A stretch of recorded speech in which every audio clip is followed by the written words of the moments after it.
prasideda šūvių staiga. Ji prasideda ten, kur atimta žemė sava. Kai durys užtrenktos, kai kalba draudžiama, kai stovėti vietoj jau reiškia trauktis ir tai suprantama. Šaulis neklausia, ar pakaks jam jėgų. Jis klausė tik vieno, kas bus, jei aš neįsiu dėl jų. Kai saugumas baigėsi, prasideda dalia, kur pasirinkimas vienas, veiksmas ir valia. Miškas ne daina ir neromantiška vieta. Tai vieta, kur baigės kalbos ir prasideda atsakomybė kieta. Ten nelieka minios, pažadų ir akių.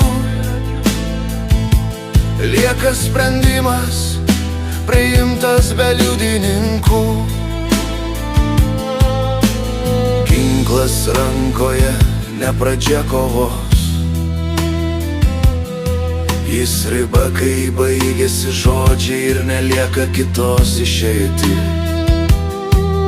Iki tol dar buvo pasirinkimų daug. Dabar kaina, kurio reikės sumokėt. Ne visi, kurie stojo, sulaukė ryto šviesos, bet visi, kurie traukėsi, po savęs paliks tuštumos. Žemė prisimena ne vardus ir ne šlovę. Ji prisimena tuos, kurie ją laikė ir liko joje gulėt amžinai, taip kaip stovi.